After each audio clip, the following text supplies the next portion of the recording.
आजच्या कृषी क्षेत्रातील मोठ्या बातम्या, शासनाच्या घोषणा, अनुदानातले बदल, खरेदी धोरणे आणि बाजारभावांमधील हालचाल सर्व काही तुम्ही पाहणार आहात एका व्हिडिओच्या माध्यमातून। पात्र रुग्णालयांना जन आरोग्य योजना बंधनकारक, अन्यथा कडक कारवाई। मुख्यमंत्री देवेंद्र फडणवीसांचा विधानसभेत इशारा। आयुष्यमान भारत आणि महात्मा ज्योतिराव फुले जन आरोग्य या योजना यापुढे सर्व पात्र रुग्णालयांना राबवणे बंधनकारक असेल। जी रुग्णालये या संदर्भात टाळाटाळ करतील त्यांच्यावर कायद्यानुसार सुनावणी घेऊन कडक कारवाई केली जाईल, असा इशारा मुख्यमंत्री देवेंद्र फडणवीस यांनी मंगळवारी विधानसभेत दिला। शिस्तीचा पहिला बडगा, पुरवणी मागण्यांना लगाम, वित्त खाते घेताच मुख्यमंत्र्यांची खात्री। जलजीवनसाठी 1431 कोटींची तरतूद। प्रत्येक अधिवेशनात हजारो कोटी रुपयांच्या विक्रमी पुरवणी मागण्या सादर करण्याच्या आर्थिक बेशिस्तीला फडणवीस यांनी लगाम घातला। स्मार्ट मीटरधारक थकबाकीदारांची आता स्वयंचलित वीज तोडणी अंमलबजावणी सुरू। हजारोंची वीज तोडली, ग्राहकांना कल्पना न देता केली जाते अंमलबजावणी। बिलाची थकबाकी 45 दिवसांपेक्षा जास्त झाली असल्यास त्यांचे वीज जोड आपोआपच तोडण्यास सुरुवात झाली। स्मार्ट मीटरमधील या सुविधेचा प्रारंभ 18 फेब्रुवारी पासून राज्यभर सुरू झाला आहे। सिम कार्डचाच व्हॉट्सअप बंद, सुरक्षा वाढणार, लवकरच लॉन्च होईल सिम बाइंडर फीचर। सध्या एकदा व्हॉट्सअप डाउनलोड केल्यानंतर सिम काढलं तरी ते चालवता येत होतं, परंतु यापुढे हे आता चालणार नाही। 2 ते 3 दिवसात रक्कम बहिणींच्या खात्यांमध्ये, मंत्री आदिती तटकरे यांची माहिती। मुख्यमंत्री माझी लाडकी बहीण योजनेतील पात्र लाभार्थ्यांसाठी जानेवारीच्या सन्मान निधी वितरणाची तांत्रिक प्रक्रिया 23 पासून सुरू करण्यात आली। महिला व बालविकास मंत्री आदिती तटकरे यांनी ट्विटद्वारे ही माहिती दिली। पुढील 2 ते 3 दिवसात सर्व पात्र लाभार्थ्यांच्या आधार संलग्न बँक खात्यात निधी जमा होईल। राष्ट्रवादीच्या कोट्यातून पार्थ पवार राज्यसभेवर, कोर कमिटीच्या बैठकीत निर्णय। 26 फेब्रुवारीला सुनेत्रा पवार स्वीकारणार राष्ट्रीय अध्यक्षपदाची सूत्रे। धान उत्पादक शेतकऱ्यांना हेक्टरी 20,000 मिळणार, राज्यमंत्री योगेश कदम यांची विधानसभेत माहिती। अवकाळीमुळे मोठे नुकसान झालेले भरून काढण्यासाठी हेक्टरी 20,000 रुपये जाहीर केलेले अनुदान देण्याबाबत लवकरच मंत्रिमंडळासमोर प्रस्ताव सादर करून सकारात्मक निर्णय घेतला जाईल, अशी ग्वाही राज्यमंत्री योगेश कदम यांनी विधानसभेत दिली। एकनाथ शिंदेचे खासदार संदीपान भुमरेंच्या ड्रायव्हरच्या नावे 1,500 कोटींची जमीन। जन्मापूर्वीच भ्रष्टाचार, उबाटा नेते अंबादास दानवे यांचा आरोप। मंत्रालयात लक्ष्मी दर्शन, झिरवळ राजीनामा द्या, विधिमंडळाच्या पायऱ्यांवर विरोधकांची जोरदार निदर्शने। नैतिक जबाबदारी स्वीकारून नरहरी झिरवळ यांनी त्वरित राजीनामा द्यावा, अशी मागणी विरोधकांनी लावून धरली। छत्रपती संभाजीनगर जिल्ह्यातील फुलंब्री तालुक्यात मका खरेदी ठप्प, शेतकऱ्यांच्या मदतीसाठी खासदार सरसावले। जिल्हाधिकाऱ्यांना निवेदन, मका खरेदीचे उद्दिष्ट 1 लाख क्विंटल, प्रत्यक्षात खरेदी मात्र 21,000 क्विंटलची।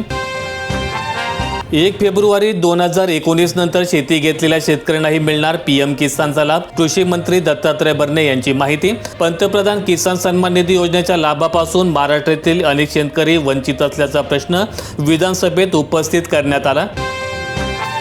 धान उत्पादकांच्या बोनसवरून मुनगंटीवारांचा मंत्र्यांना डोस, राज्यमंत्री योगेश कदम यांची कोंडी। 3 महिन्यात प्रक्रिया पूर्ण करण्याचे आश्वासन। छत्रपती संभाजीनगर जिल्ह्यातील उदगीर तालुक्यात पशुवैद्यकीय रुग्णालय वाऱ्यावर, जनावरांवर उपचार करायचे कुठे, वैद्यकीय अधिकाऱ्यांची कमतरता। ग्रामीण भागातील पशुपालकांचे विविध अडचणींना तोंड।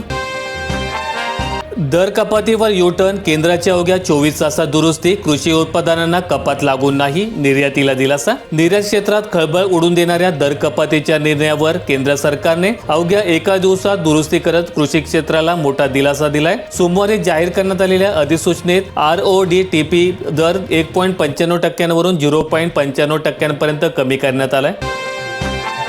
यवतमाळ जिल्ह्यात ड्रीप स्प्रिंकलर योजनेला अल्प प्रतिसाद, 1042 शेतकऱ्यांना संचाचा लाभ। कृषी विभागाकडून जनजागृती करण्यात आली।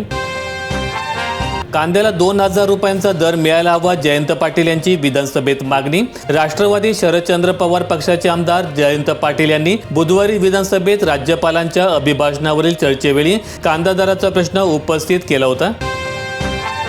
छत्रपती संभाजीनगर जिल्ह्यात 2 वर्षांपासून ब दर्जाच्या तीर्थक्षेत्रांना निधीच मिळेना। जिल्ह्यातील 10 तीर्थक्षेत्रांना मिळाला ब दर्जा, कामे सुरू होण्याची प्रतीक्षा कायम। नांदेड जिल्ह्यातील गंगाखेड तालुक्यात 1000 हेक्टरवरील पिकांना नुकसान, हरभरा ज्वारीला धोका। धनगर मोहा, पडेगाव परिसरात पिकांना मोठ्या प्रमाणात फटका। यवतमाळ जिल्ह्यात 3,500 लाडक्या बहिणी झाल्या योजनेतून बाद. जिल्ह्यात 6 लाखांवर महिलांना मिळतोय योजनेचा लाभ. 31 मार्चपर्यंत मुदतवाढ, प्रशासनाकडून सूचना. शेकडो मृत शेतकऱ्यांची कर्जमाफी टांगणीला. शासनाच्या योजनेचा संपर्क क्षेत्राबाहेर असलेल्या वारसांना खो. राज्यात सध्या सुरू असलेल्या कर्जमाफी योजनेची अंमलबजावणी करताना सहकारी संस्थांच्या कर्मचाऱ्यांसमोर रोज नवीन आव्हाने उभे राहत आहेत. मयत शेतकऱ्यांच्या कर्जमाफीसाठी आवश्यक कागदपत्रे गोळा करताना त्यांचे वारसदार नक्की कुठे राहतात याचाच पत्ता लागत नसल्यामुळे मोठा पेच निर्माण झालाय. यामुळे शेकडो मयत शेतकऱ्यांची कर्जमाफी टांगणीला लागली. नांदेड जिल्ह्यातील धनगरवाडीत मनरेगाचा महाघोटाळा. सिंचन विहिरी फक्त कागदावरच, लाखो रुपयांचा अपहार. लातूर जिल्ह्यावर अवकाळीचे ढग कायम, प्रचंड नुकसान. सलग तिसऱ्या दिवशी पाऊस, शेतकऱ्यांवरील संकट हटता हटेना. हातातोंडाशी आलेला घास हिरावून नेला. अतिवृष्टीची मदत अजून काही शेतकऱ्यांना मिळाली नाही. चंद्रकांत नवघरे यांची माहिती. विधानसभेत राज्यपालांच्या अभिभाषणावरील चर्चेवेळी राष्ट्रवादी काँग्रेसचे वसमतचे आमदार चंद्रकांत उर्फ रानूभैया नवघरे यांनी शेतकऱ्यांच्या व्यथा मांडल्या.